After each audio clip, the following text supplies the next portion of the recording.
शं वरुणः शन्नो भवत्वर्यमा शन्न इन्द्रो बृहस्पतिः शन्नो विष्णुरुक्रमः ॐ शान्ति शान्ति शान्तिः।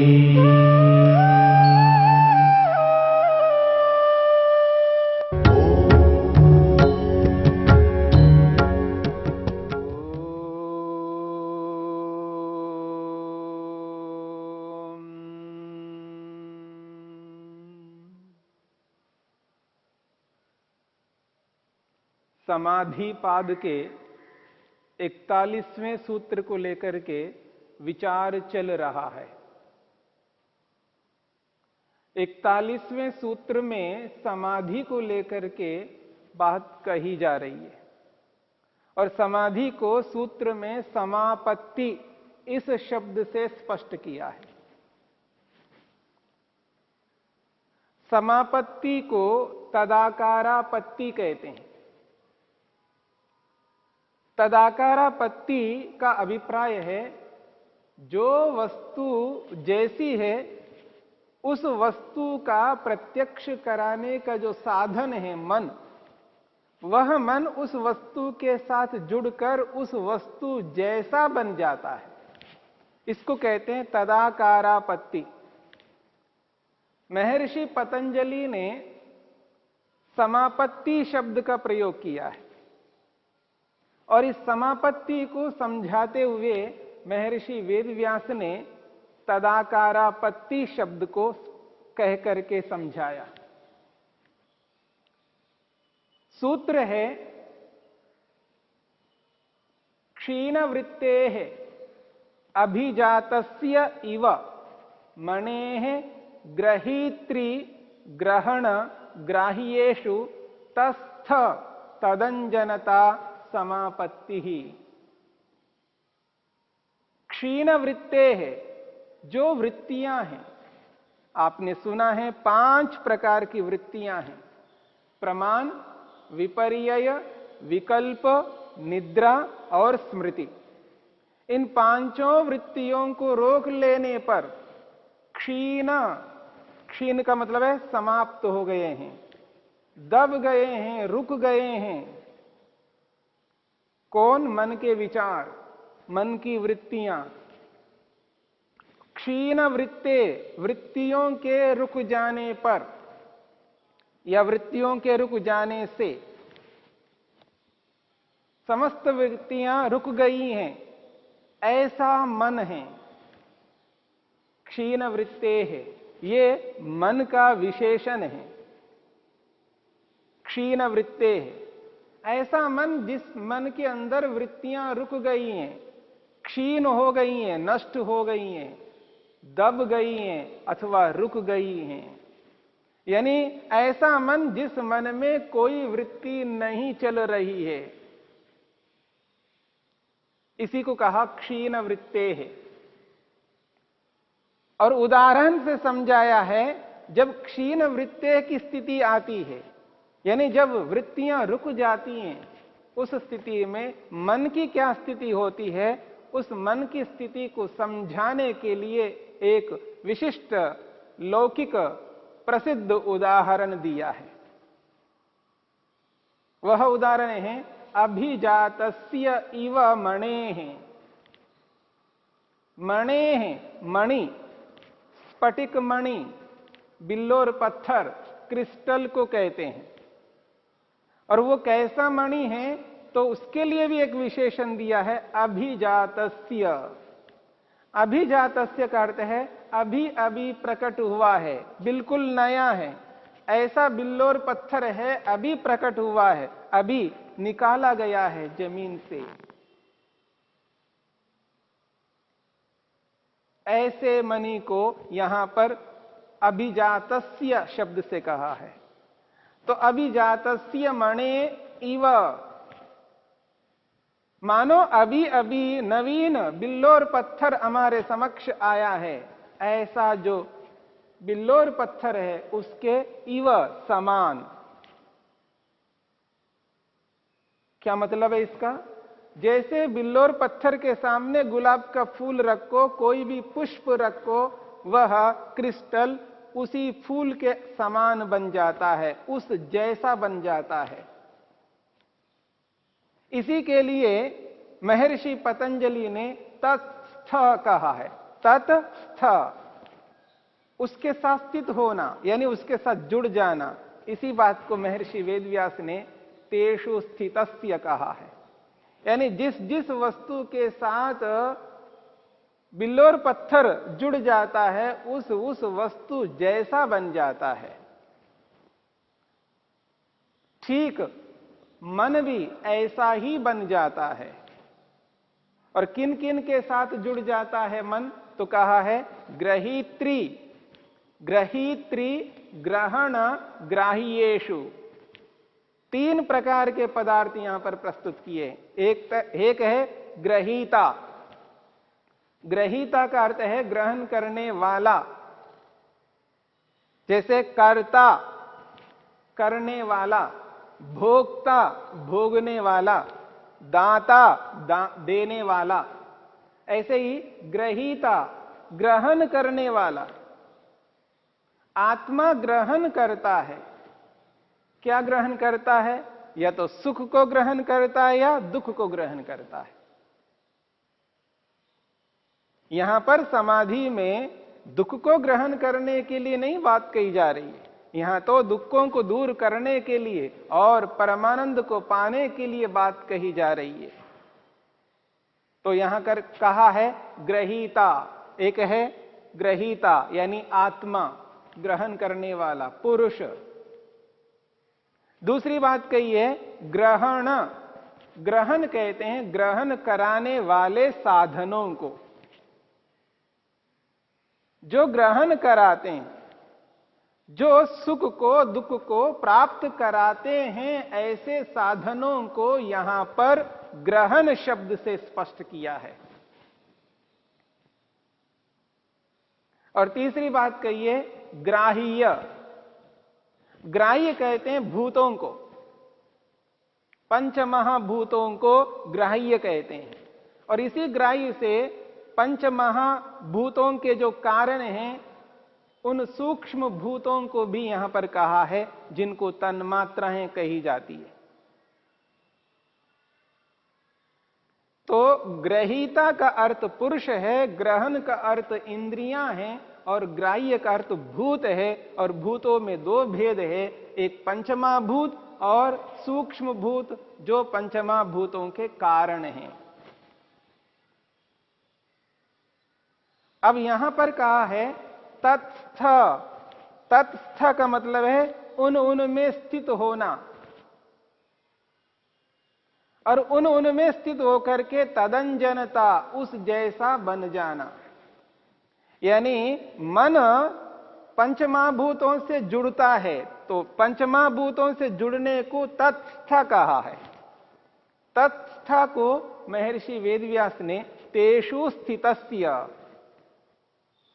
तत्स्थ शब्द का अर्थ करते हुए महर्षि वेदव्यास कहते हैं तेषु स्थितस्य, उन पदार्थों में स्थित मन का।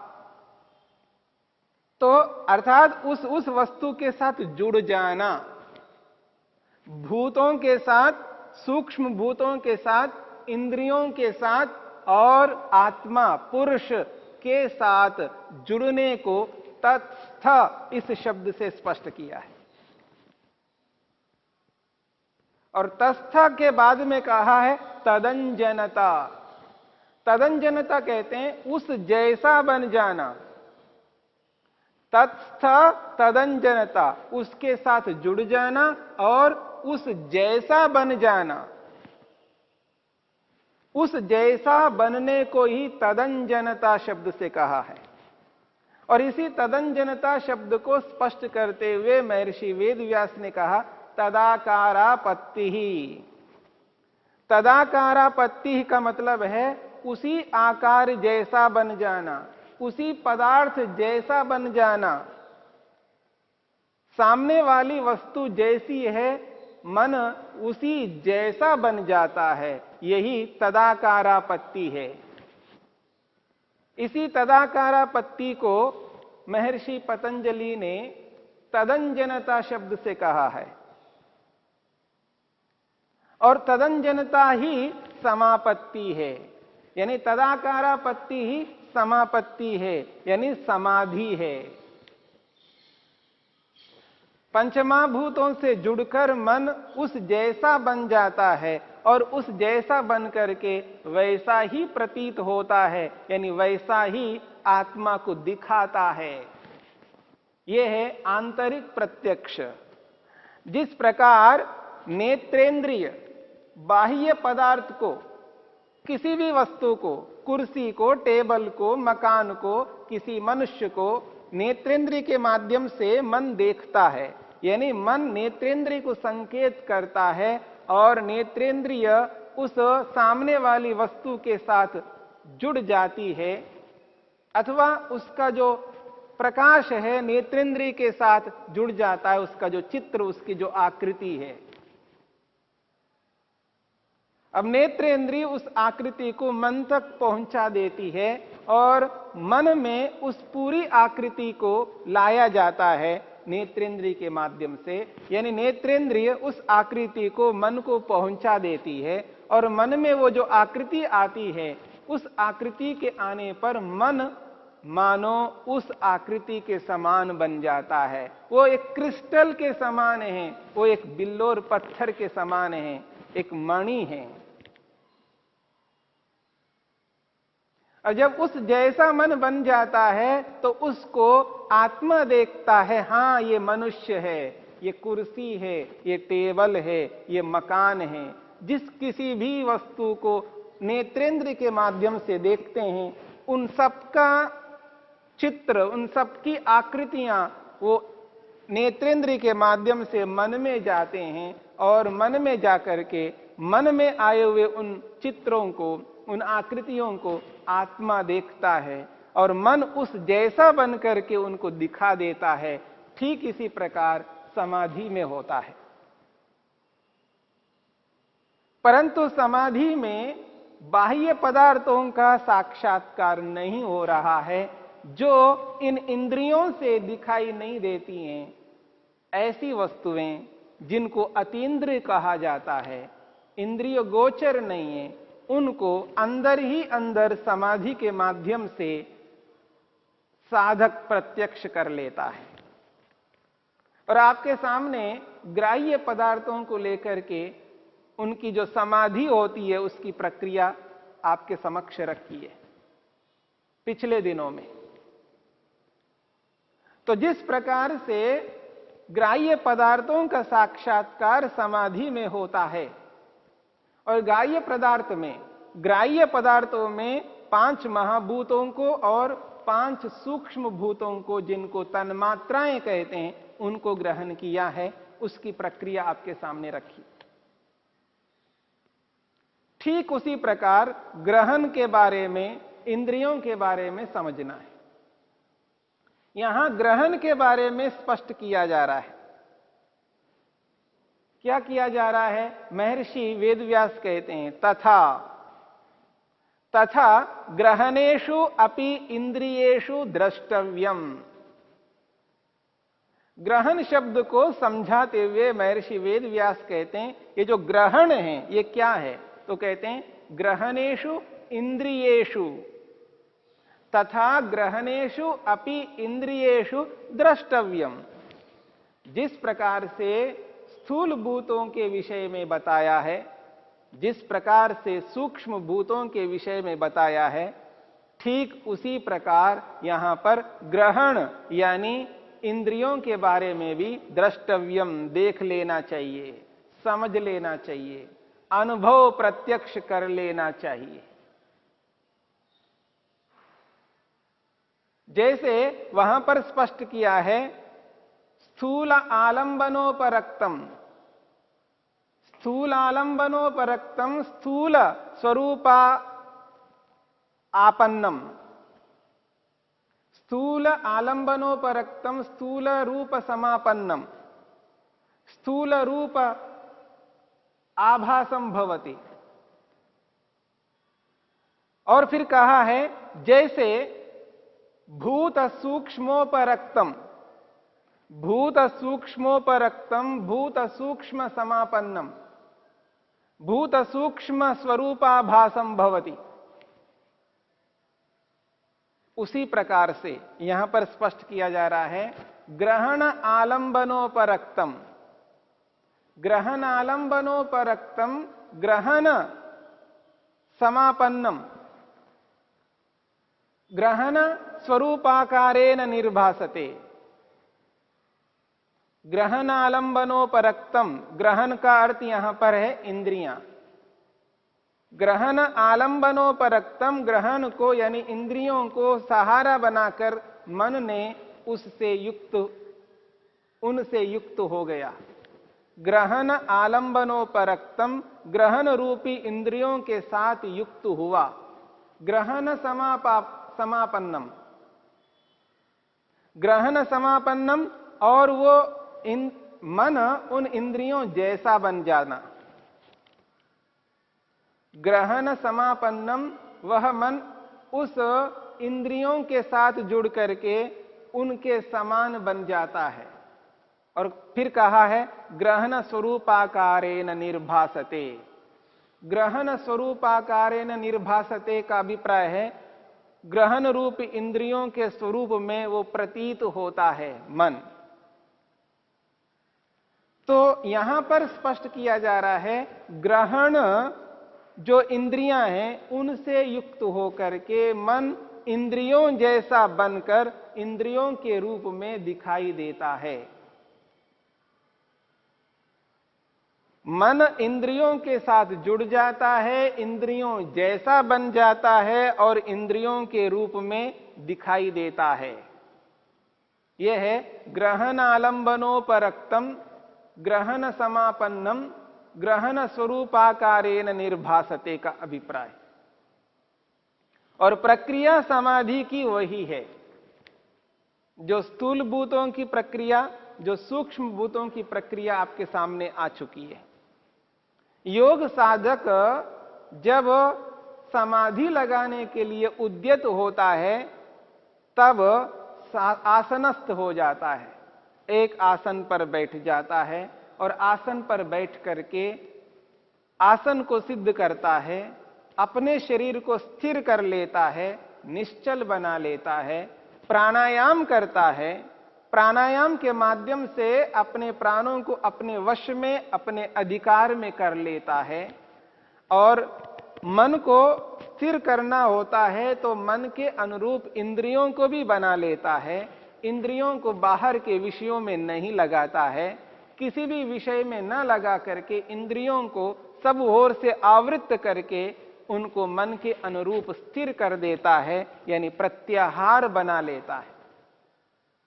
और प्रत्याहार बना करके धारणा बनाता है, धारणा बना करके वहीं पर ध्यान करता है और वहीं उनकी समाधि को प्राप्त कर लेता है।